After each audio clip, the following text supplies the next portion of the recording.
Going live. Yes, we are live, Shane. Manic and Chill. It is Wednesday, August 27th. Shane, you got to let me hit the button, otherwise we get confused. But I'm glad to be back. This is going to be the final Manic and Chill with Shane and I before the season. And as the chat aptly states, right here, Shane, 8 more sleeps until we get opening night, Thursday night. Your Eagles. You're counting down the days. But last Manic and Chill, some housekeeping stuff. If you want a roster review, click the QR code. We got some new graphics. Shout out to Alan. We debuted these last week. They're pretty cool. Got a couple different versions of it.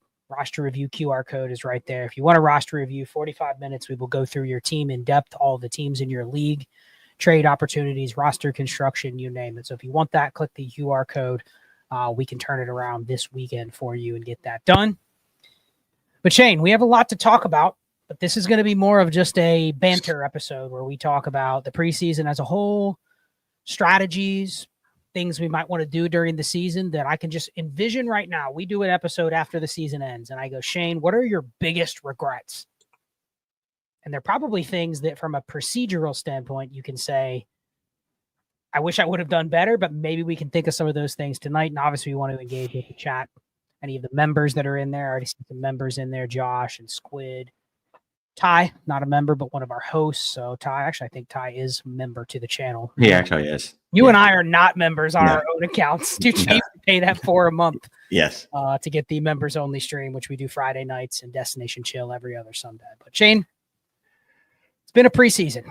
It's been fun. There hasn't been a lot of injuries, which is good. Like there has not been a single out for the year type of injury that we've seen that has impacted a very significant player.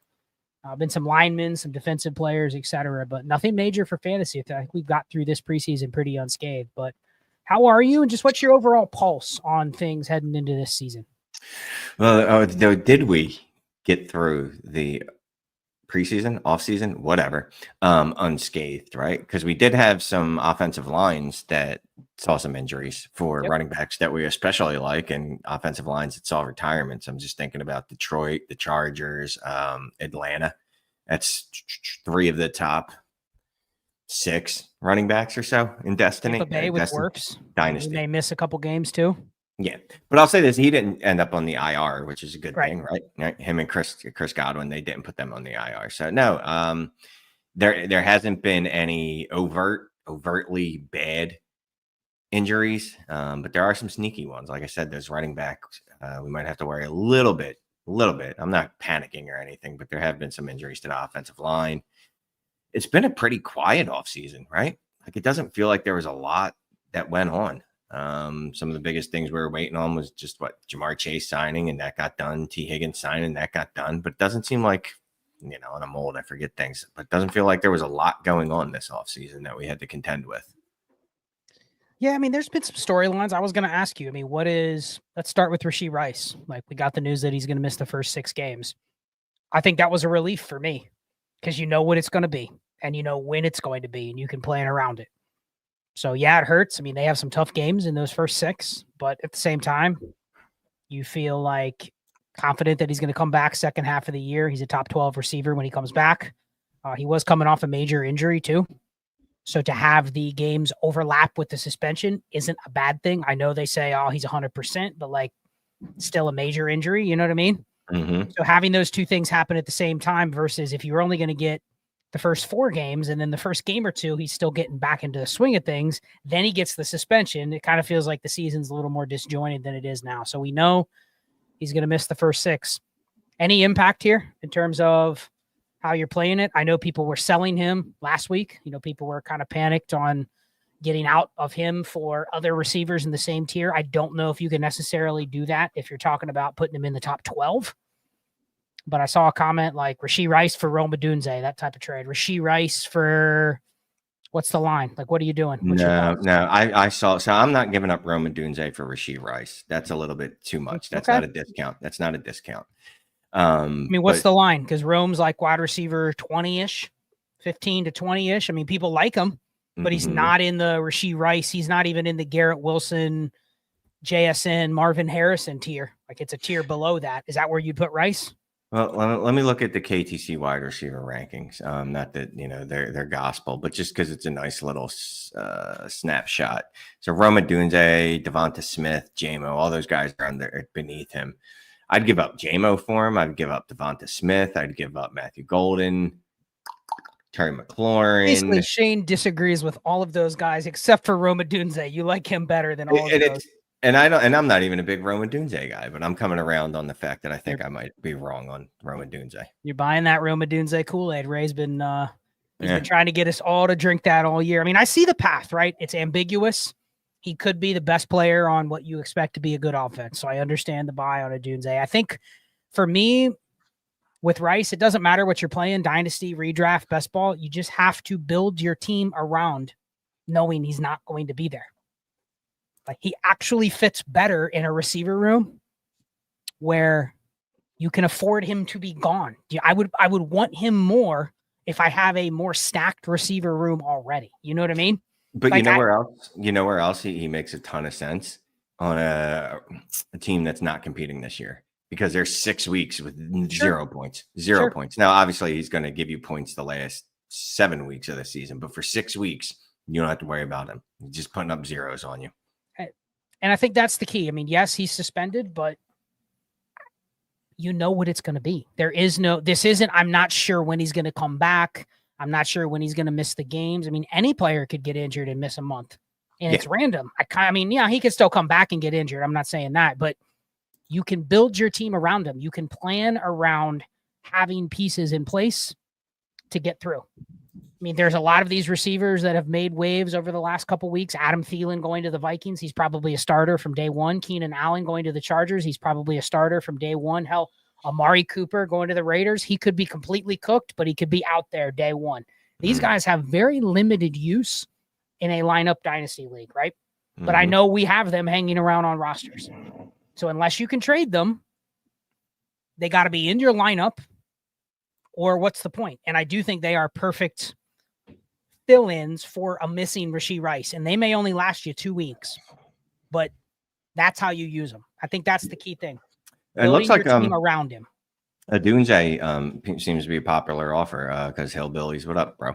Heisman or a DD patron, our dude and part of the community. He sent some of his rice for Odunze's today, and then Mike Conron says, "Is Rome not just in that flat receiver tier outside of ADV? How many guys become more with his rookie production profile?" I'm captain. If you suck as a rookie wide receiver, you're going to be ass. It's not great. There's been a couple people that have bucked that trend, JSN and JMO being namely the biggest names. But yeah, generally, if you produce as he did or lack of production that he had as a rookie wide receiver, generally you don't go on to be an elite wide receiver. But I'm cutting him some slack late in the offseason. I've decided 1 week before the season that I like Rome Odunze now. Yeah, I mean, it's funny that he kind of gets killed for his quote-unquote lack of production, but like Marvin Harrison Jr. doesn't. Marvin Harrison was the only receiver, and he only had 800 and some yards, right? It isn't like he went out there. You know what I mean? Mm-hmm. So it's kind of weird that it does appear that Rome could be the top option on his team, and you trust the offense. Really, you're hoping the offense is just one of those that's a truck that can carry 3 or 4 guys at different times during the year. And he makes the most sense to be the top option. But I think with the Rasheed Rice thing, it comes down to having plans in place for those first 6 weeks. You almost have to play it week by week. Just make sure your roster is set up to play that. In terms of impacts, I think that would it be crazy, Shane, if Travis Kelce is a top 3 tight end for the first month of the season? Where they roll out there and they go, well, he's the only thing they have again, and he gets 10 targets every game. Crazy. No, but I mean, who else do they have? So. We got X. They got to do that. He's not getting 38% target share. Maybe he gets 30. Okay, even if he gets 30, someone else has to get the other 70. Jalen Royal. Injured. There's How about Hollywood Brown? Oh, yeah, injured. Oh, Tyquan Thornton, baby. It's Tyquan Thornton season. We're going to roll out week 1, and it's going to be Pacheco and Xavier Worthy. And again, we're talking about a big pie here for the Chiefs. High neutral pass rate. 60% pass rate, high pass rate over expected. I mean, they're going to throw it 38 times a game. Yeah, they will. I think Kelsey goes out there and Kelsey, I'm not saying because the weird thing is people kind of have this narrative that Kelsey's going to go slow in the regular season because he's saving up for like one more Super Bowl run. Yeah. But I can see them leaning on him and then backing off a little bit when Rice comes back as some of the other players kind of grow into bigger roles. But yeah, dude, like unless Hollywood Brown's, if Hollywood Brown is healthy, I actually like him for the first month of the season too. But I don't know. It's going to be Juju. It's going to be Travis Kelce. It's going to be the same old characters because I don't think it's going to be the same old characters. It's not going to be Jalen Royals. Tyquan Thornton doesn't play the same role as these guys. So I don't know. I can just see Kelce starting off hot, but enough about the Chiefs. I can see it. Yeah, I can see it.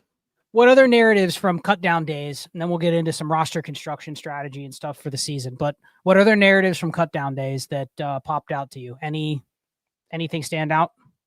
Other than, and we talked about a little bit in the Heisman chat on the way home today. I was on my way home. I don't know where everyone else was, but I was on my way home and just talking about the running back class. I'm disappointed in this running back class. Like even our late round stabs, like our dudes like Donovan Edwards and Damian Martinez and Rocket Sanders, even though his situation's okay now. But like a few of those guys that you kind of held out hope for. I know they had terrible like draft capital, but you still like, you held out hope that there would be a reason to hope.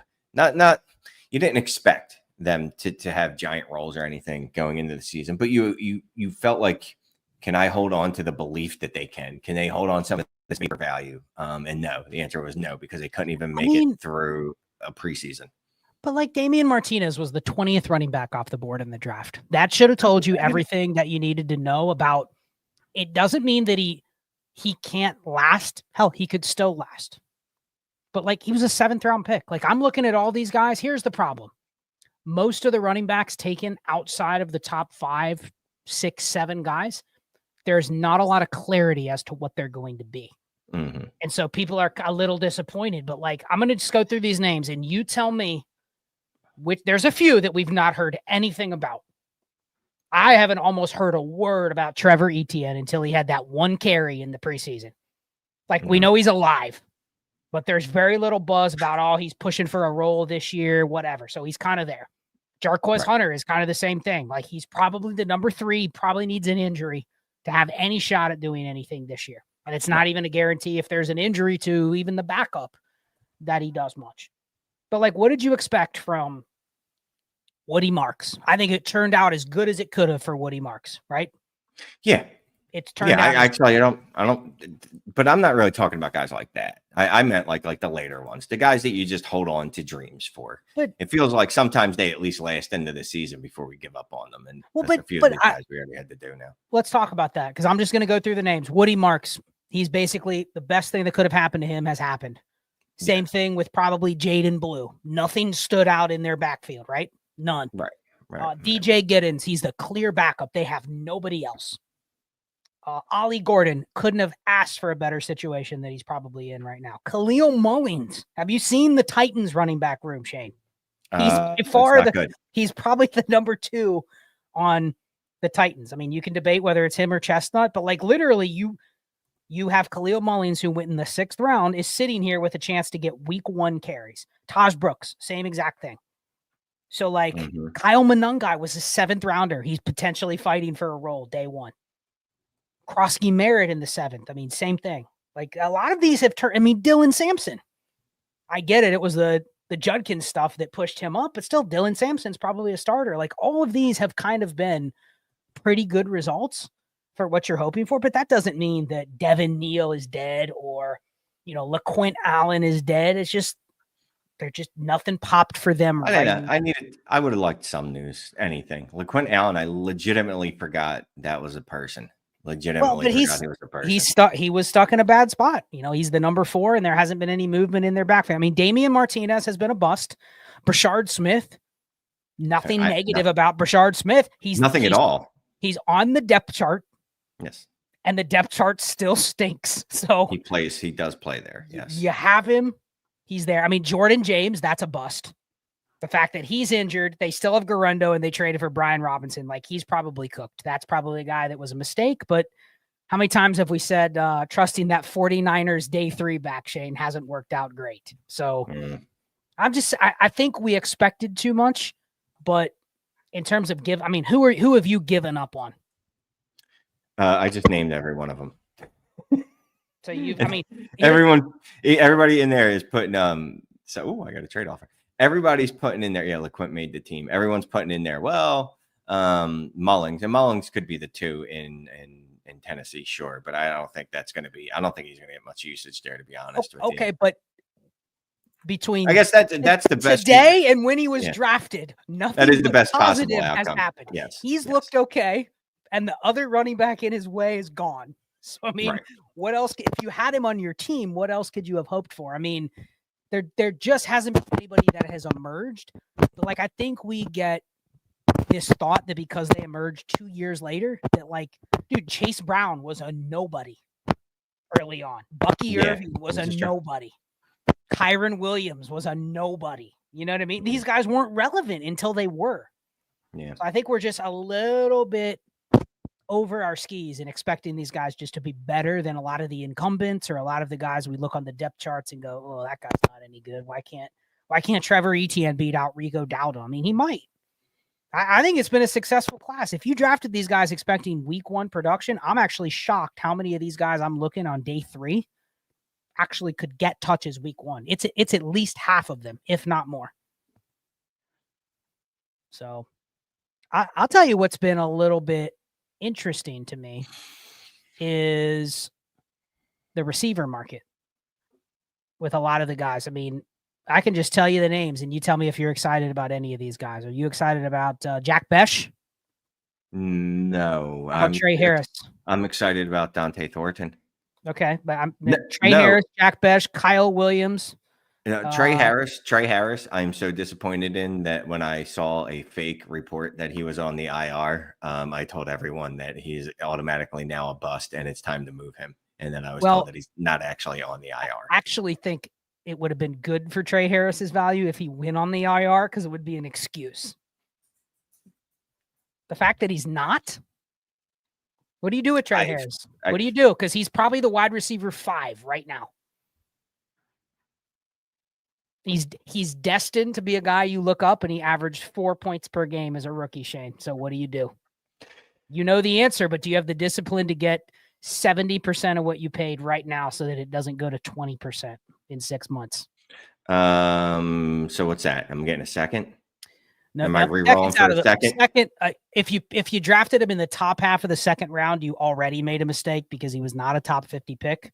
And people just hopiumed their way into thinking he was better than everybody there. The reality is, if I would have told you he has the same first 3 years as Quentin Johnston, you'd have been like, that's awful. But the odds are that he does not have the first 3 years that Quentin Johnston had.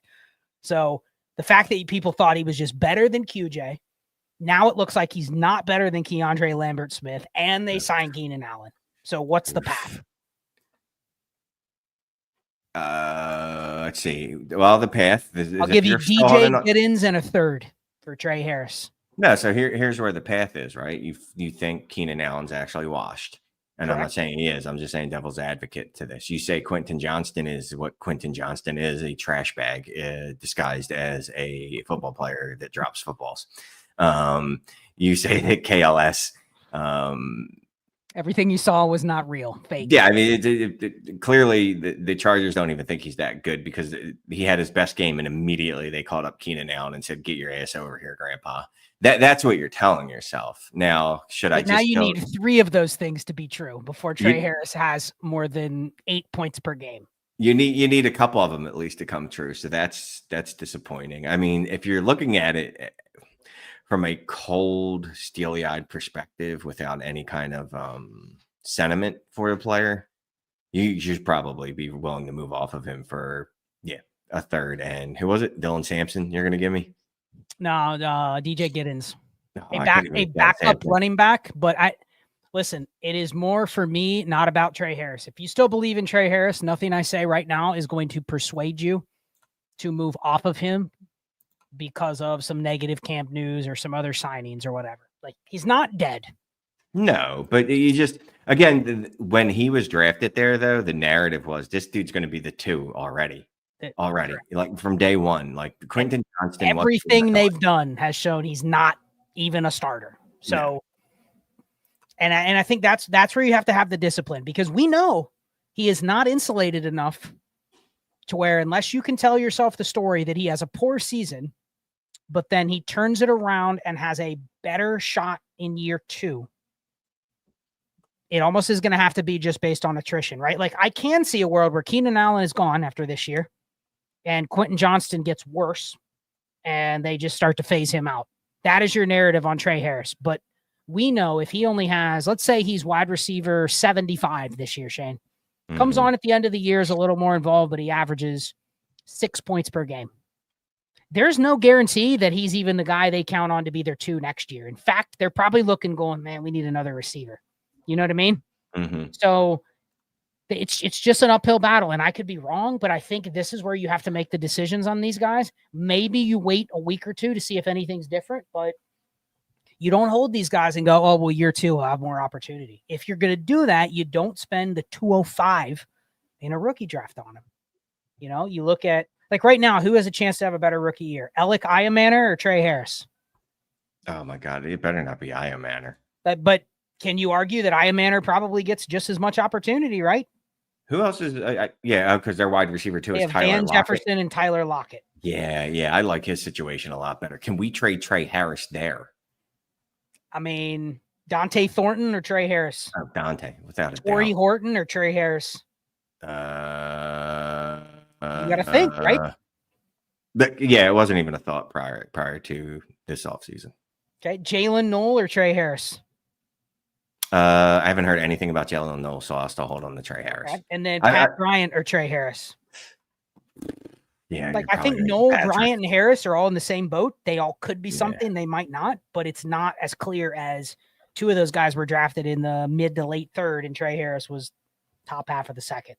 Right. So things shift pretty quickly. So, yeah, I'm fine moving him. And it's the same with Jack Besh. Like, it's obvious the Jack Besh narrative is if Jacoby Myers leaves, Jack Besh is the starter. But Shane, think about that logic, right? If Jack Besh was the Jacoby Myers replacement 1-for-1, wouldn't he be able to get on the field at some point, sometime? Am I incorrect in that? Or do they just play him as a handcuff? He's not good enough to get on the field, but he's Jacoby Myers next year. I mean, that's not how it works. No. What about Kyle Williams? I haven't heard anything about him, but I mean, have you seen their depth chart? It's not good. It's not good. And Demario Douglas. Those are the 2 that are ahead of him. So it's not like he has world beaters to beat out. But I don't know. Yeah. I don't know. No, not great, Bob. Point is, you get to, I know we're kind of belaboring this, but you get to these players and they sound good. But we start to conflate this idea of opportunity equals pragmatism or value. We preach this, he's going to get opportunity. Yeah, Trey Harris is going to get some opportunity, but does that translate to any practical usage in your 12 by 11, 28-man roster lineup league? I don't think so. No. I think you could do something different with these guys. So anyway, and I did want to point out something about the Chargers, Shane. If you go back, I'm not going to do it on this show, but if you go back and look at some of the Najee Harris deals over the last month, and now see the fact that the Chargers cut every other running back on the team and then made him active and basically said he's going to be back for week 1. I mean, people giving Najee away for nothing. In fairness to people, right? There was a significant eye injury. At least we believe there was a significant eye injury that we didn't know what was going to happen. Correct. But the point was people were giving him away for like a 4th and a throw in. That's a little low. Yeah. People were giving him away for 3rds or less. You could have got Najee for players like Torrey Horton in a 4th. Yeah. And the point is with Najee, he may have never come back. But if he does, you know damn well what his role is. You know? Yep. It feels like one of those opportunities that's changed. And I see this comment from Josh. These players were never about week 1 production. I agree. No, but a lot of these players, and when you're drafting a lot of these rookies, and you could say it's not true, but a lot of people are dreaming on week one production. A lot of people are. It doesn't have to be week one production. I agree with Josh there. What is not tolerable is you need a ramp up of excitement or value for these players to grow during the season.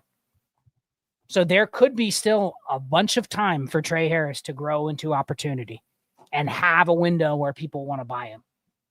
But we haven't seen anything to say that's going to guaranteed to be the case. So that I just want to point that out, that we get paralyzed with these guys and go, oh, it'll happen.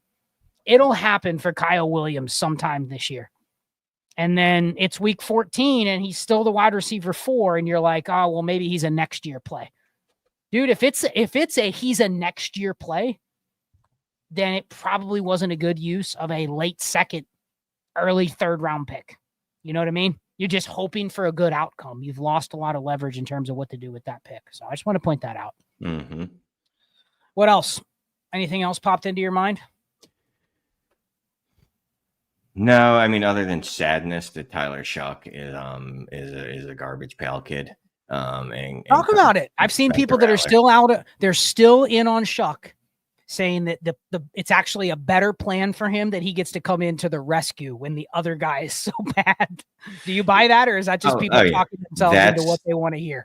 That's what the Saints wanted when they spent a second round pick on Tyler Shough, was to have him come in and rescue them after their season is spiraling down the drain. No, it's a terrible thing. Again, he's a 29-year-old rookie. He's not that old, but he's whatever. He's old. He's 25, 26.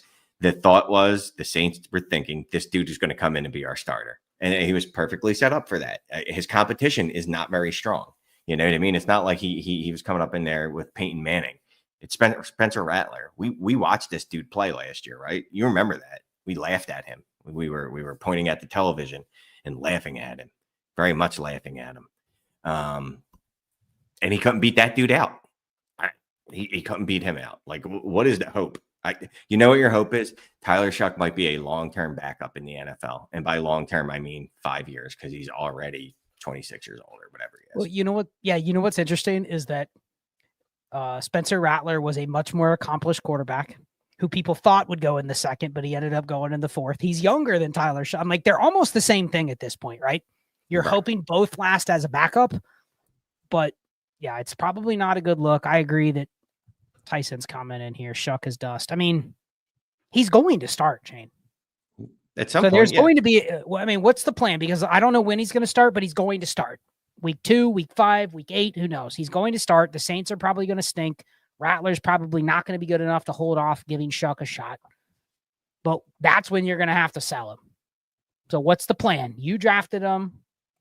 I don't think you have as much Shough as you thought, even though you loved him the entire way. But like, what do you, if you had him on your team and you're stuck, what do you do? Are you taking a third or are you waiting? I'll take it. So I'm captain. I'm not moving a dude for a third if I think they can move up to a second. And I think, because Spencer Rattler is also a garbage pail kid, that once Spencer Rattler, can he move up to a second though? If I add 2/3 to him and he's coming in to start. And this is before he starts, because honestly, I don't want him on my roster once he starts. Like if he gets named a starter and then he's still on my roster a week later and has started an NFL football game, I have lost. I've lost, and I'm embarrassed and ashamed of myself. Like at that point, if I can't even add a third to him and get a second, then I will just accept the third and call it a day. That's like Shade saying, I do not want the change unless it's a dollar bill. And to get the dollar, I'll give you like 3/4 and a dime, and you give me $1. But I want it in the form of $1, right? I don't want I'll add 3/3 to Tyler Shough to get a second, just so I can have something better. Yeah, I will add 3/3 to it if I have to. I don't care, because the second, and also psychologically, a second is much stronger than a third. Yeah, I mean, that was one of those you had to bet he was going to win the job, right? Because now you're probably sitting here going like you'd rather have Jalen Milroe over him, and maybe you took Jalen Milroe over Tyler Shough. I know a lot of people did, but like, who would you rather have right now? Would you rather have Shedeur Sanders or Tyler Shough? Shedor's another one. Shedeur, at least I still do have the hope. I still have the hope. would you rather have? If I told you let's talk backup quarterbacks here, because I think there's been some interesting movement. If I told you these backup quarterbacks would get 4 starts this year, who would you rather have? Them or Tyler Shough? Now, I mean, obviously they're backups, so they have to get in there.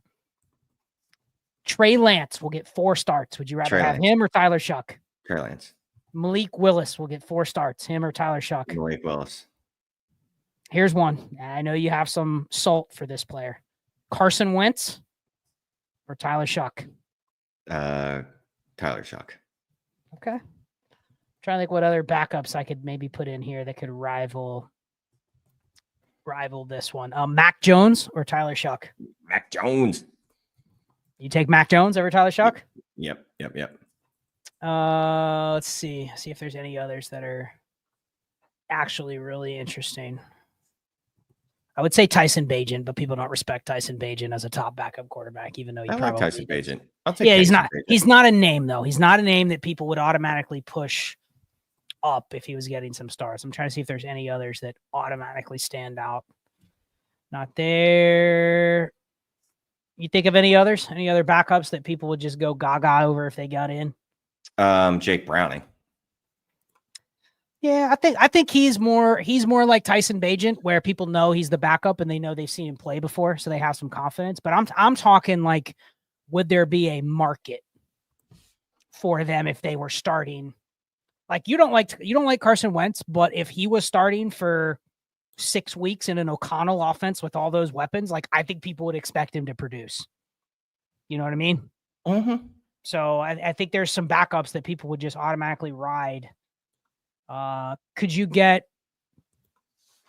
I don't know, could you trade Tyler Shough in a deal to get one of these starters that may not start all year, but is going to open the season as a starter? Could you get Joe Flacco for Tyler Shough? Yes, you could. I don't know. Well, Jack, I think who in here would trade their Tyler Shough for Joe Flacco? I assume everybody would do that. Assuming you need to use Joe Flacco at some point. If you don't need him, then... Well, that's what I was going to say. That it's going to be very specific, right? Do I need a quarterback in week 1? For some reason, I was dependent on Tyler Shough. There's people that drafted Tyler Shough simply for the fact they thought he was going to be starting week 1. They didn't look at week 8 going to be good, so I want to stash him, you know? Mm-hmm. I assume Russell Wilson over Tyler Shough? Yeah. No. You're crazy, Shane. I don't know. It's so hard for me to just completely give up on someone that young for someone like Russell Wilson or Joe Flacco, because Russell Wilson is literally on a doomsday clock. You know what I mean? Like it's just a matter of seconds before Jackson Dart has relegated him to the bench. And then I just have 2 bench guys, and one of them just happens to be old with no shot at ever starting again. If you had to add a third to Tyler Shough, would you take Anthony Richardson? Yes, I would. The downside is the same for both of them. Is the same. I see this comment. Any of those not like the other, Shane? They put Joe Milton in there. Just going to throw in Joe Milton. Just going to try to sneak him in there. If Joe Milton starts, would he put up points? No, he would not. Maybe. I don't know, dude. I'm not sure if he would. And here's one right here. Ryan C. There ain't a lot of people giving up their Flacco for Shough. I mean, I have some Flacco, and most of the time I don't need him week 1. But like, I don't want to give up. Even if I have Flacco as my quarterback 3, I don't want to give him up for Tyler Shough. What am I actually getting? You know what I mean? Well, you're getting I'm just thinking this through. Let's think this through. Like, best case scenario, you trade for Shough, right? You've given up Doug Flutie. Yeah, you've given up Joe Flacco. If you can give up Doug Flutie. If Doug Flutie was starting, I would take him over Tyler Shough. You're taking 57-year-old Doug Flutie over 38-year-old Tyler Shough. I mean, look at this. Sean says he'd rather have Shough over Rodgers. No, absolutely not. Dude, Rodgers will at least give me starts this year, and Rodgers will give me good starts this year. They will be there. And it might not be, like we were talking about, it might not be pretty when someone was talking about something else earlier, but you'll get some starts. I don't like Rodgers at all either. Like, I never mind. Rattler or Shough. Oh, there you go.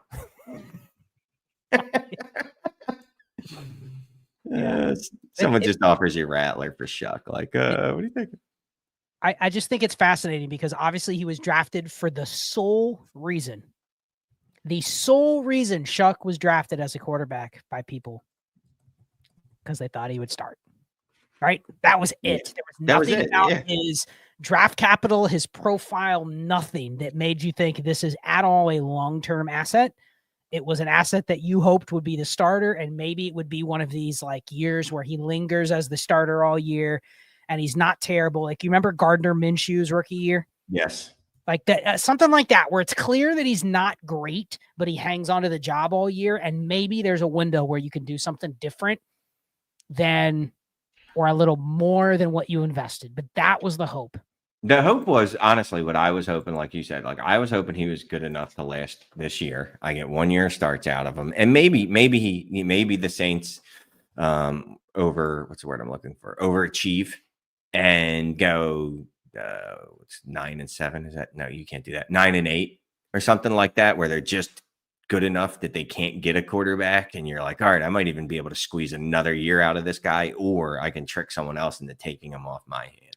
We didn't even get that off this guy. It was a well-correlated bet because you know what? Had he won the job, it was all on him to play his way out of the Saints picking in the top 3. You know what I mean? If he could somehow get them to like 5 wins, they could probably avoid picking in the top 5. And look, it still could happen. It's just, is it likely? If someone can't beat out Spencer Rattler, is it likely that they are then going to come in at some point and be any good at football?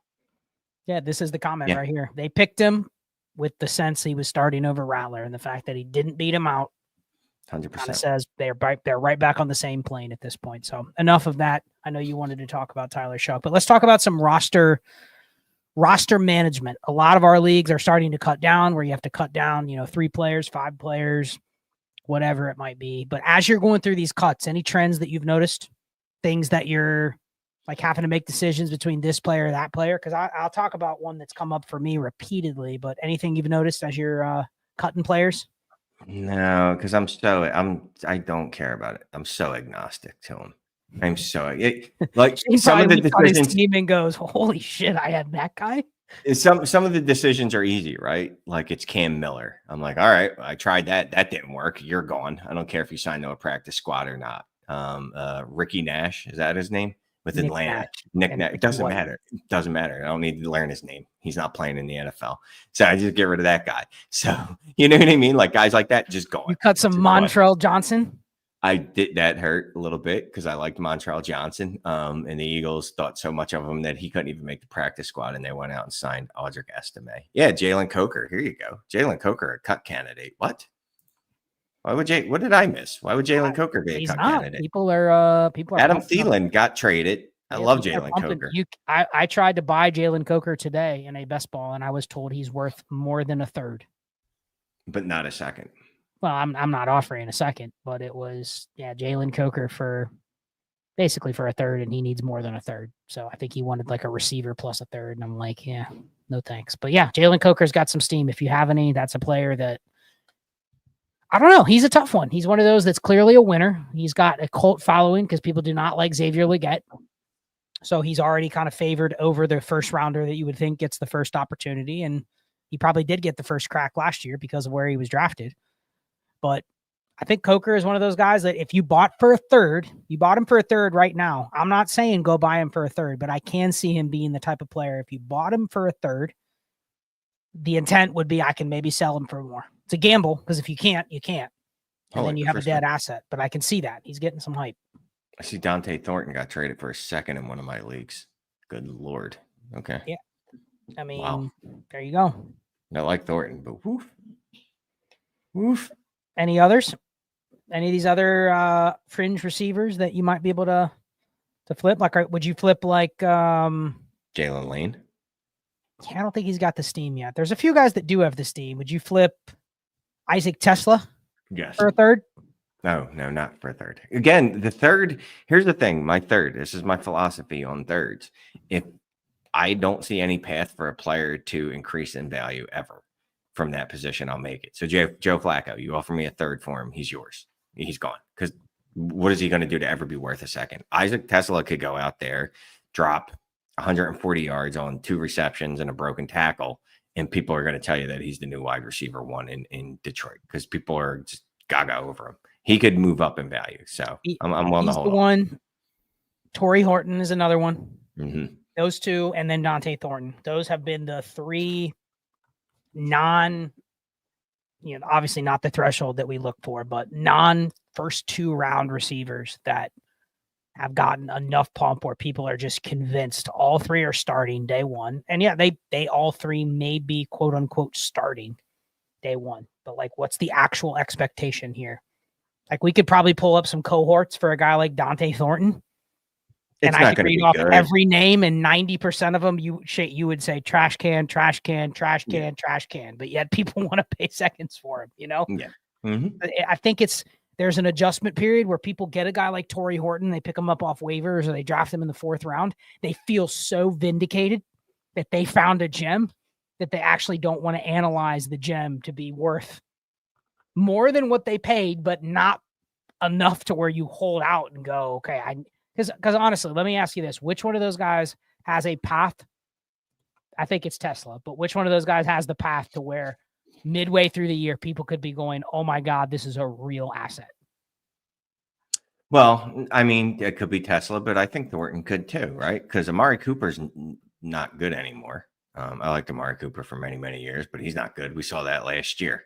Jacoby Myers doesn't want to be there. So I don't know Jacoby Myers that well. He doesn't seem like a mouthy dude, but you never know. He could just be like, I don't care. I'm not coming. I'm going to be a distraction or whatever. And the next thing you know, it's the Thornton and Bauer show. Yeah, Josh thinks it's Horton with the best path.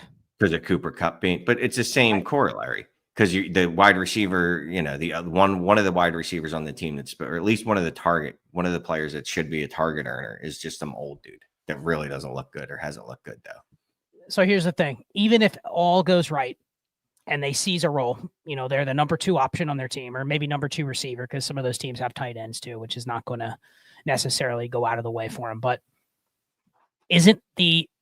what is the most realistic outcome? Like, I put out a tweet today. I mean, all I saw this morning was Tesla season. And it's just like I get it. They traded a receiver away. So naturally you're going to say there's less resistance for him to get on the field.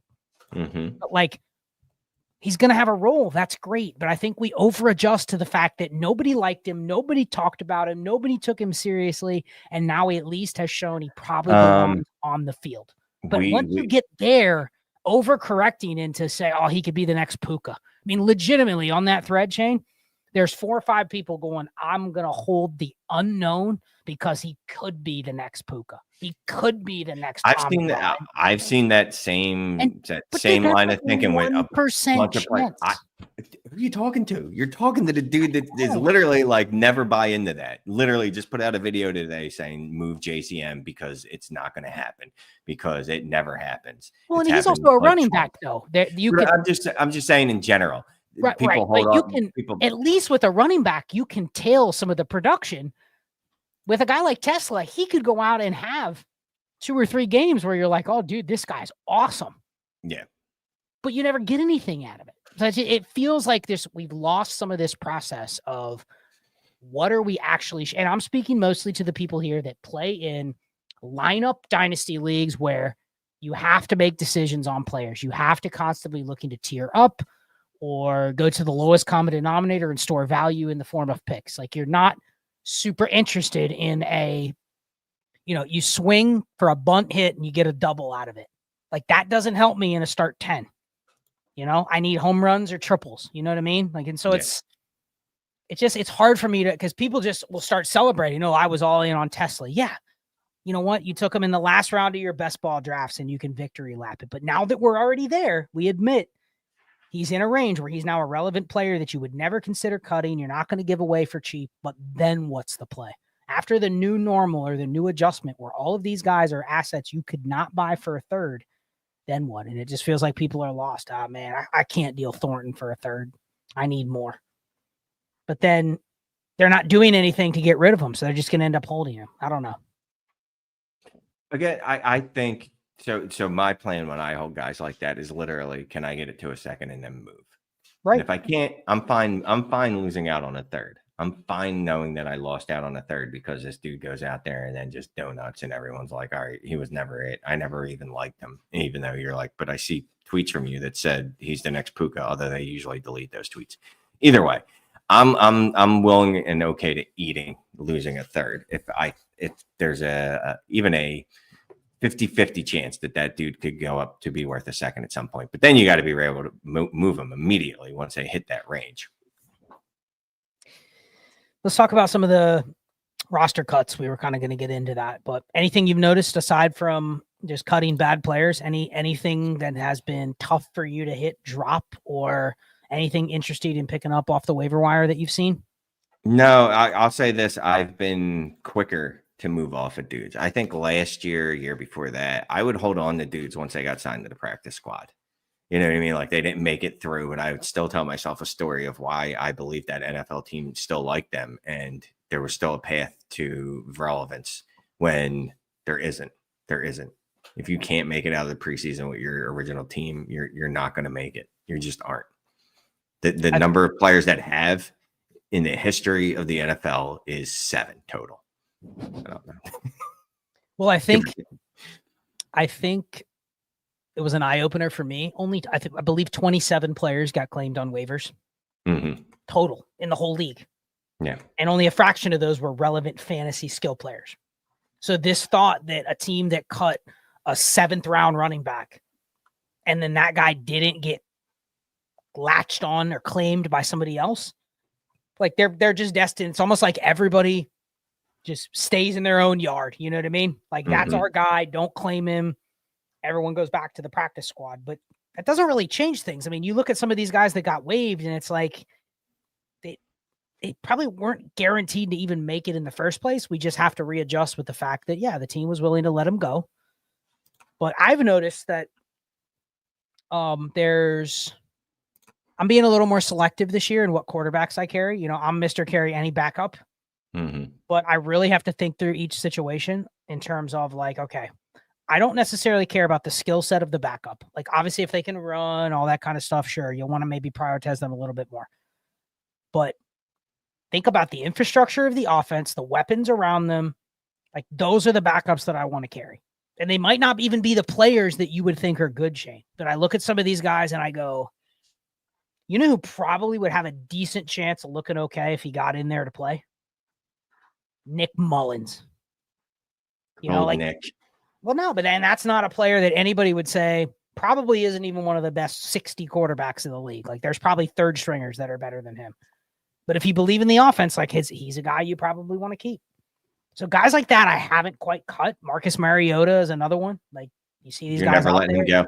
This is never letting him go. Well, no, but these are the kind of roster decisions that I think people don't think about.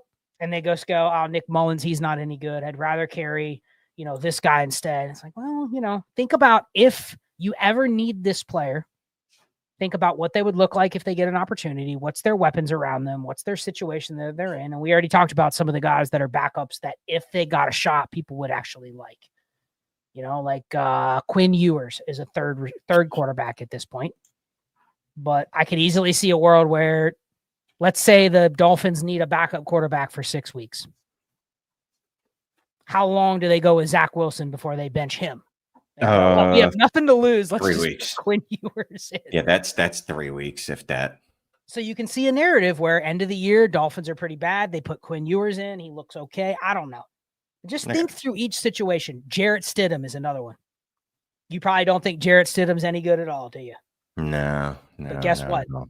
He's with Sean Payton. He's been Sean Payton's handpicked backup quarterback for 3 years. I bet you if he gets in there, he'll be competent. It's like these are quarterbacks that people will cut in favor of keeping.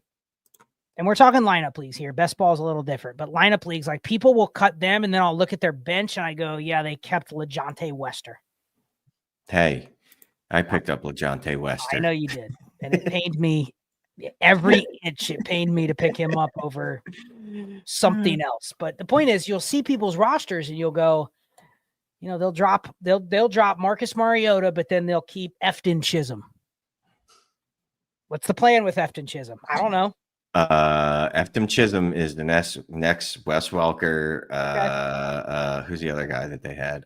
Danny Amendola. Julian Edelman. There you go. He's exactly them. Okay. That's you get the point though, right? Like you'll see people's decisions on roster cuts and you'll go, yeah, they held on to this guy over some of these quarterbacks. So just think about that. I mean, this is if you're playing the backup quarterback game. I'm more cognizant of it if I only have 2 starters. If I only have 2 starters and I'm rostering a bunch of backups, like I do want to prioritize those guys that at least can give me free replacement level if they get in there. So I just want to put that out there. Any others? Final thoughts, moves you're trying to do before we start to wind down and start to set lineups next week? I mean, if you've got some free time this weekend, what are you sending out? I've been trying to send out offers. Just looking at my starting lineup, I'm literally just trying to upgrade. That's it. I'm looking at rosters and going, do I need to upgrade? Is it worth upgrading? Right? Can I add a first, or should I add a first to any of these existing starters and try to make a move? Haven't been successful in pulling off many deals, to be honest with you. And then you know what? I'm already starting to look at which teams are bad. Which teams are bad? Let's just get this out of the way. Did I get all the points that I can off this roster? And if I haven't, let's just start getting them off. I'm going to offer everybody, if I have Kayshon Boutte, for example. Anyone want him for a 4th? No. All right, fine. I'm cutting him. He might have some value, but it's not value to me if I'm trying to bottom out.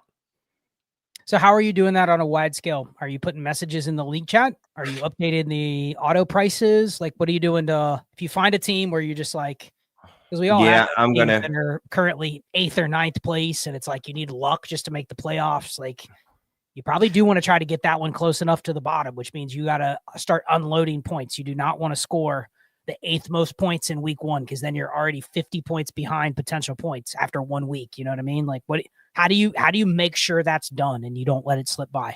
Yeah, me and my buddy AI, we're going to sit down and we're going to craft some messages to go out that literally say my team is basically trash.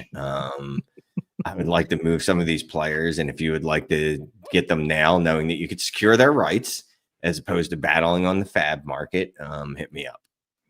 I think what you should do is you should put into the prompts. You should use Shane language. That was Shane language. You should use all of your slang. You should say, I have a team full of absolute gutter bags, and just see what it comes up with. And yeah, it's fun. It honestly, especially when you have a lot of leagues. I think I'm up to 45 leagues now, and it's nice to have 5 or 6 that you can just check out. You know what I mean? Doesn't mean you don't grind. No. You don't care about the results. You just know that it's one of those years where you're just trying to maximize everything for 2026 and beyond. Yeah, no, and I think that's a fine way to go about it. Like, look at the teams that what's the word? Like, you can't save when you're in a plane crash, right? They tell you to save yourself first. Kind of like save the teams you can save first, and then let the others just fall to the bottom of the ocean. Yeah, it's a good one. We had one question I wanted to put up, not necessarily a trade, but obviously if you have trades, we'll save those for Dynasty Deal Show. If you're not already a member, you can join the Trade and Chill tier, $3.99 a month. You get Dynasty Deal Show every Friday. You're going to probably get something specific for members only from Ray and I, because we're not going to do Destination Chill during the season just because Sunday nights is not a good time because everyone's watching football. But trades, Friday nights, 9:00 on Dynasty Deal Show. That's not going anywhere. It'll be every single Friday during the season. But here you go, Shane. 1 QB. What about Christmas? Isn't Christmas on a Friday? Hey, we're doing a Dynasty Deal Show. All right. You better be ready. All right. This is not a trade question, but 12-team start 9 Superflex. What is needed to move down to 102 from 101? So in a 12-by-9 Superflex, needs a running back. We don't know anything about the roster, but obviously he's interested in moving down a spot to take Hampton or Henderson, I assume, whoever you want. But we're giving up Genty. Like, what do you need on this? I mean, you know who the players are. There's no debating who you're going to take. He's probably taking a running back at 102. That's the plan. What do you need to add? Is it first too much? I'm that bullish on If Genty. you were at 102, would you add a first in a start 9? No, absolutely not. Maybe. And why? I know it's not because you think Genty's not as good as but it's just, doesn't it feel like if you're going to get Henderson or Hampton, you're okay with that? I'm not. Yeah, it's like that's with use the first in another way. Right. It's a good consolation prize. It's a good enough consolation prize that I don't want to add it first. But also, if I'm moving down from there, like, what am I willing to accept? Am I willing to accept a second? Is a second enough? What about a first-second swap? Oh, well, yeah, I'd absolutely smash that.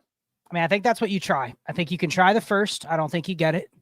Because here's the thing. You don't have any leverage here because you have no other options, right? The only team you want to trade with is the 102. Not the 105, not the 104. You could go down to the 103. If you're fine with Hampton or Henderson, you actually have 2 people you could propose this to. But I would try 102 and 103 and a first. They decline. Then I would add a second. See if you can still get the same deal. So 101 and a second for 102 or 103 and a first. Knowing that a first probably has a lot more power in the future to spend because it's a start 9. Yeah. So that's what I'd try. But that's, unless you're getting another starter, unless you're able to add, a first, and you, like, let me ask you this, Shane, if I could pivot to Drake London. So you get Travion Henderson and Drake London or Ashton Genty in a first. What side are you taking in a start 9? Drake London's good, but he's not like he's an absolute hammer because it is only a start 9. Wait, Genty was the first was on Genty side? And a future mid first, or Drake London and Travion Henderson. I'm taking the Genty side. Okay. I mean, that's the other thing is you can try and upgrade, try to take your first and tack it onto the 101 and get 2 players or get one of the 2 picks from them, 102 or 103, and then a player that's worth more than a first. You can try that as well. Right. So good stuff. Interesting in shallow leagues, like the first have a lot of power, but you're going to have to be creative to start stacking those for the next year. So, Shane, Christmas is on a Thursday, Sean pointed out. Okay, good. Because I wasn't doing. You will be ready to go for the December 26th Dynasty Deal Show. Absolutely. Can't wait. December 26th, be there. Oh, let's see. Any other comments? No. Well, it's 8:57. We said we'd give some hot takes. So let's end with that. I'm going to say bold predictions because it doesn't even have to be something bold, but something that you think will happen this season that will kind of shift the dynasty mindset. No, well, damn it. That's a whole ass other conversation. That's not what I was prepared for. So you go first. What were you prepared for? I was just going to want to go. I was giving a mild take that. Okay, start there. Just a mild take. Ashton Genty is going to be the running back 1. Overall? Yes. Okay. I think that is a hot take. I mean, that is mild. I mean, he's starting in between second and third base. It's not like he's starting from, the very beginning. So he's already in the top 5, top 6 in projections. So it's not completely far-fetched. But anything else you can think of, like just trend-wise, that you think this year will bring about? I mean, the continued, what's the word I'm looking at? Demarcation between people that care about picks and people that don't. But I don't know if that's anything new other than that's just how it's been trending. There's just people that just flat out never care about picks. Clearly, we see that because they're getting thrown around like nickels when people are throwing around seconds for Dante Thorntons and JCMs. Well, I don't know if you heard the Dynasty Destination Show with Ray and I. We talk about what do you think about my quarterback breaking point topic, where we have a lot of these mid QB2s and then somehow we're going to pump in 6 more. I mean, legitimately, you look at some of these mocks, and I know they're mocks, and I know it's only August, but like we could have 5 or 6 Jackson Darts coming in next year, Shane. Like that level or above. And not all of them are going to be in spots where they're just starting. I mean, in a perfect world, all the teams that have shitty quarterbacks need those guys, and they all land in all of those spots. And we're going, oh, the Browns have a new quarterback. Oh, the Saints have a new quarterback. Oh, the Colts have a new quarterback. Like, what if that doesn't happen, though? We talked about some situations where the quarterbacks that are there right now could be at a little risk if they have bad years. Bryce Young, Dak Prescott. You know what I mean? Like you could see a world where the team isn't great and they go, man, it's hard for us to pass up a top 3 pick at quarterback. Not that the guy they have wouldn't be able to be starting somewhere else, but just there's going to be a few situations that get disrupted that we don't see coming, and that's just a numbers game. There's too many quarterbacks we see as long-term safe right now. There's 24 of them right now in the NFL that people project to be starters for multiple years. There's not room for 6 first-round quarterbacks next year. Something's got to give. So, thoughts? Are we done? I think we're done. Next time we see people, it'll be NFL Eve. It'll be the eve of the season. Yeah, let's announce that. So we've kind of hinted at this, but next week, it's probably going to start a little early, but we are going to do a Manic, Shough and Dynasty Theory crossover show.